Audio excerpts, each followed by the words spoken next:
그래서 승리하는 복된 하루가 되시기를 간절히 축원을 드립니다. 오늘 본문에 헤롯이 등장하고 있는데 성경에 등장하고 있는 헤롯은 4명이 있습니다. 예수님이 탄생하실 때 동방에서 온 박사들을 만났던 헤롯 왕이 바로 첫 번째 헤롯 대왕인데요. 이 헤롯 대왕은 로마에게 돈을 주고 그리고 사실 그 이스라엘을 다스리는 그러한 어쩌면은 전체적인 이스라엘을 다스렸던 사람이라고 말할 수 있습니다. 그런데 오늘 본문에 등장하고 있는 이 세례 요한의 목을 벤 이 헤롯 대왕은 사실은 예수님을 태어날 때의 헤롯 대왕이 아니라 바로 그의 아들인 헤롯 안티파스입니다. 복음서에 등장하고 있는 대부분의 헤롯은 바로 이 헤롯 안티파스라고 보시면 좋습니다. 또 이후에 이제 사도행전 12장에 사도 야고보를 죽이고 베드로를 옥에 가둔 왕이 바로 이 헤롯 왕인데 이 헤롯 왕은 정확하게 표현하면 헤롯 에그리파 1세라고 말할 수 있고요. 그리고 이후에 또다시 사도행전 26장에 바울이 신문당할 때에 그 신문 장소에 함께 있던 헤롯 왕이 바로 이 아그리파 왕인데 그때는 아그리파 2세라고 말할 수 있습니다. 똑같은 이름 헤롯으로 등장하고 있어서 이 헤롯 왕이 설마 뭐 1세기 가까이 100년 가까이 사는 것은 아닙니다. 근데 오늘 특별히 등장하고 있는 이 헤롯을 분봉왕이라고 이렇게 소개하고 있는데 분봉왕은 정확하게 표현하면 나눠진 땅을 다스리는 왕이었다고 말할 수 있습니다.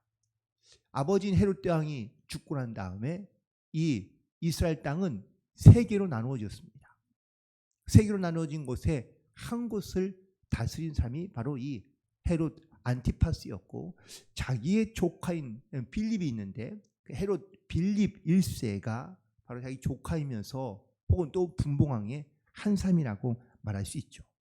그런데 이 헤롯 안티파스가 그 다른 자기의 조카였던 빌립 1세의 아내였던 헤로디아를 뺏어서 서로 자기도 아내와 이혼하고 이 헤로디아도 또 자기 남편과 이혼하고 다시 살게 된 이 사건이 바로 세례 요한 때에 이것을 대해서 비판하며 또한 이로 인하여 이 헤롯 왕이 아주 불편한 마음을 갖고 있다가 결국은 세례 요한을 붙잡아 감옥에 가두게 되는 사건이 등장합니다. 바로 오늘 이 사건으로부터 시작하고 있으며 또한 오늘 본문에는 저는 이 헤롯의 잔치와 그리고 예수님의 잔치에 대하여 이야기할 텐데 우리가 잘 알고 있는 오병이어의 이 사건이 바로 예수님께서 하나님 나라에 대한 그러한 본으로 예시로 보여주신 잔치의 사건이라고 말할 수 있기 때문입니다. 그런데 이 두 가지의 잔치가 사뭇 다릅니다. 먼저 헤롯이 열고 있는 겉으로 보기에는 아주 화려하고 또한 그런 어떤 즐거움의 극치를 보여주고 있는 그런 잔치이지만 이 잔치의 뒷모습을 가만히 들여다보면 이 헤롯은 두려움 가운데 빠져 있는 것을 보게 됩니다. 그는 바로 이 잔치를 벌이면서도 그의 마음 가운데는 여전히 이런 권력에 대한 이런 어떤 두려움 또한 자기의 자리에 대한 두려움 그리고 또한 세상 사람들의 어떤 이런 이목에 대한 두려움 로마에 대한 두려움을 가지고 살아갔던 삶인 것을 알 수 있습니다. 세례요한을 붙잡긴 했지만 이 세례요한을 죽이고 싶어도 마음대로 죽이지 못하는 것이 이 헤롯 왕의 모습입니다. 왜냐하면 이 세례요한이 선지자인 걸 모든 사람이 다 알고 있기 때문에 그를 죽였다가는 어쩌면은 반란과 민중 봉기가 일어날 것을 두려웠기 때문이죠. 로마에 대한 그런 어떤 신임을 잃어버리면 그러면 지금의 자기에 있는 자리 혹은 또 그것이 쫓겨날 것이 불을 보듯 뻔하기 때문에 그래서 어떻게든지 이 땅을 조용하게 그리고 또한 어쩌면 조심스럽게 두려운 마음을 가지고 나라를 다스리며 혹은 살아왔다는 사실입니다. 그런데 그가 잔치를 벌이고 또한 거기에서 즐거움을 그가 갖는 동안에 어쩌면 그가 갖고 있던 이런 욕망과 또한 과시욕이 결국은 또 다른 사건을 일으키게 되는데, 이 잔치는 결국 이 헤로드 왕이 자기의 생일을 맞이하여 벌인 잔치이긴 하지만 수많은 사람들을 초대해 놓고 또한 그 속에서 자기의 욕망과 또한 자기의 과시욕을 드러내다가 결국은 그 잔치에서 세례 요한을 죽이게 하는 사건이 등장하게 됩니다. 어쩌면 이 헤롯은요, 세례 요한을 빨리 죽이고 싶었는지도 모릅니다. 늘 눈에 가시거리였던 이 세례 요한을 물론 혹시나 싶어서 두려운 마음에 여전히 살려두긴 했지만 살아있어도 골칫거리고 두려운 존재이며 또한 죽여도 사실은 그 마음이 시원치 않고 항상 두려움 가운데 살고 있었던 것을 우리가 알 수 있는데, 2절에 있는 말씀에 보면 그 이유가 등장하고 있죠. 2절에 보니까 신하들에게 이르되 이는 세례 요한이라 그가 죽은 자 가운데서 살아났으니. 누구를 말하고 있는 겁니까? 예수님을 말하고 있는 겁니다. 예수님이 기적과 이적을 행하며 다시 나타나자 죽었던 세례 요한이 이 예수님에게 나타나고 있음을 보고 듣고 두려워하는 마음이 멈추지 않고 있는 것을 보게 됩니다. 봐라, 세례 요한을 죽였지만 그 세례 요한이 죽은 자 가운데서 다시 나타나서 역사하고 있지 않느냐라고 말하고 있는 겁니다. 세례 요한을 죽이면 끝날 것이라고 생각했던 그런 어떤 두려움이 세례 요한을 죽이고 나서도 여전히 그는 두려움이 떠나지 아니하며 또한 어떤 염려와 근심이 떠나지 아니하고 그 욕망과 과시욕의 결과가 결국은 이러한 두려움과 집착 가운데 살아갈 수밖에 없는 헤롯의 모습을 우리 가운데 보여주고 있다는 것이죠. 우리도 세상에 살아가면서 이런 두려움과 혹은 어떤 욕망과 또한 그런 어떤 집착으로 인해서 우리 가운데 근심과 염려뿐만 아니라 삶에 대한 두려움이 떠나지 않는 경우가 많이 있습니다. 지금도 우리는 하나님께서 우리 가운데 영적인 하나님의 잔치를 우리 가운데 베풀어 주시고 그 기쁨과 어떤 그 소망과 은혜를 우리 가운데 누리며 살기를 원하시는데 우리가 여전히 이런 집착과 두려움으로 인하여 주님의 잔치 가운데 참여하지 못하고 있는 것은 아닌지를 돌아봅니다. 그래서 이와 반해서 예수님께서 하나님 나라의 잔치를 우리 가운데 보여주고 계시는데 그것이 바로 오병이어의 사건이고 예시라고, 하나님 잔치의 나라의 예시라고 말할 수 있습니다. 놀랍게도 이 잔치의 시작이 바로 이 헤롯의 잔치와는 너무나 다르다는 것을 말씀해 주고 있는데 바로 14절에 있는 말씀을 보시기 바랍니다. 예수께서 나오사 큰 무리를 보시고 불쌍히 여기사 그 중에 있는 병자를 고쳐주시면서 잔치가 시작되고 있는 것을 보게 됩니다. 예수님 잔치의 이런 모습은 어떤 모습입니까? 바로 긍휼과 사랑으로부터 시작된 잔치였다라는 사실입니다.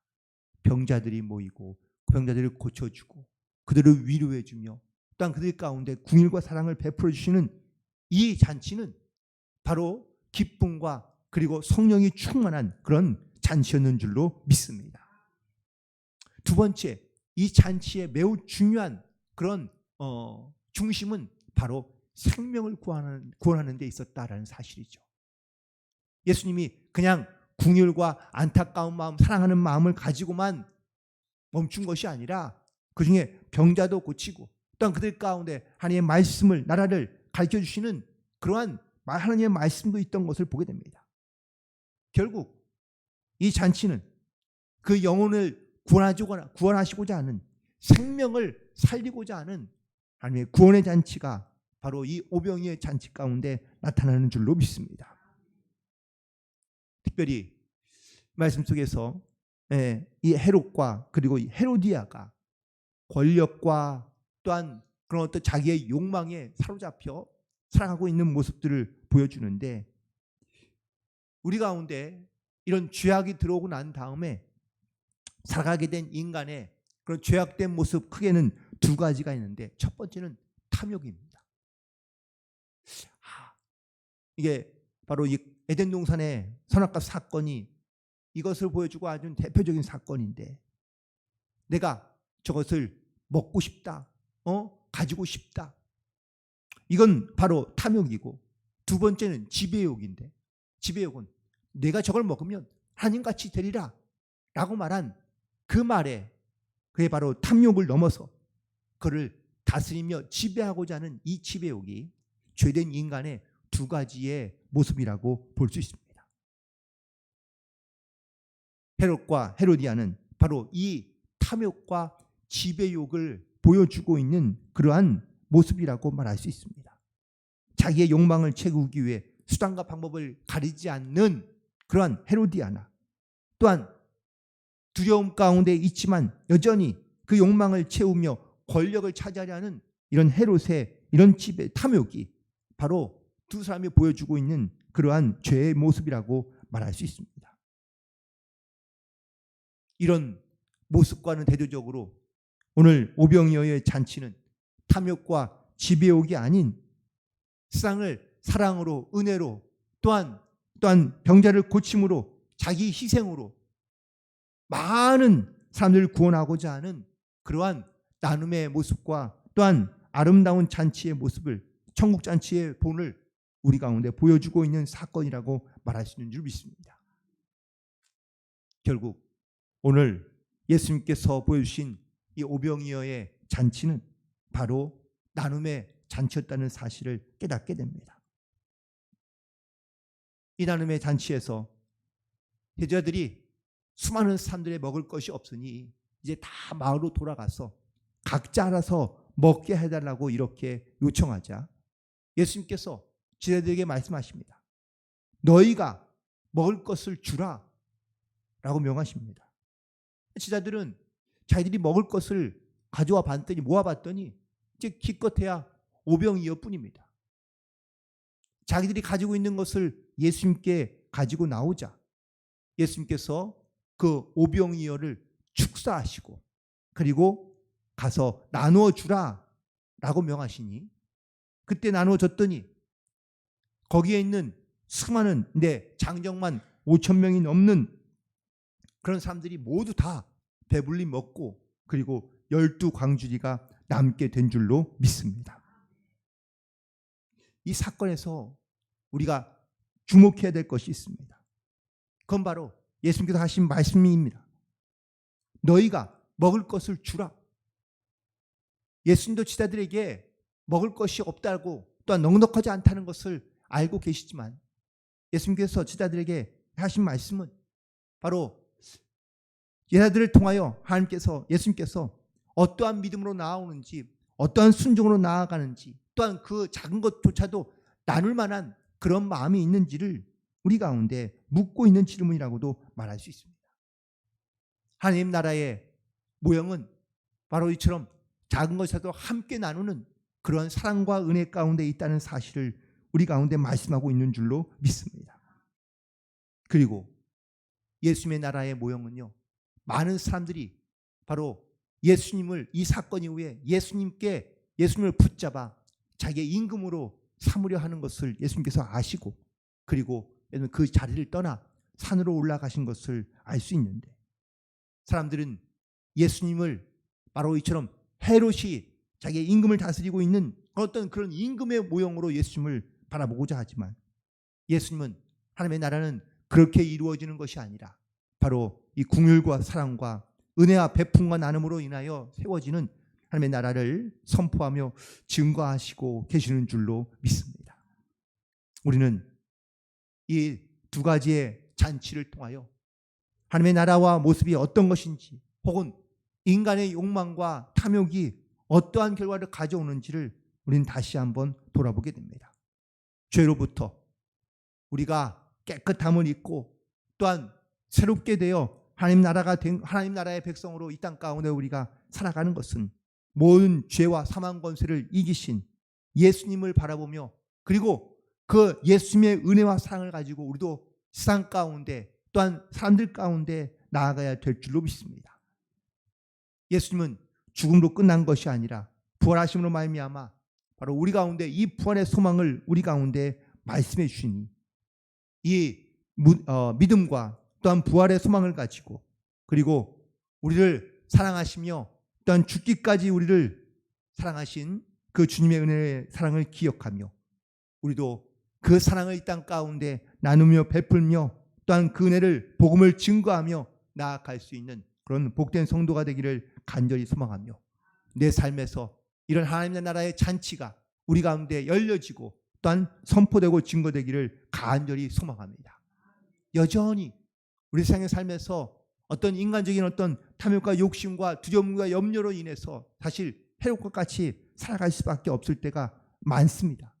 하지만 주님이 내 안에 계시고 또 우리 주님께서 함께 하시면 주님이 주시는 이 기쁨과 감격과 사랑과 은혜가 우리 가운데 반드시 나타내고 또 우리를 새롭게 해주실 줄 믿고 오늘도 그 주님의 명령과 말씀을 따라 하나님의 나라를 이루어갈 수 있는 복된 하루 또한 승리하는 성도들이 되시기를 주님의 이름으로 간절히 축원을 드립니다. 기도하시겠습니다.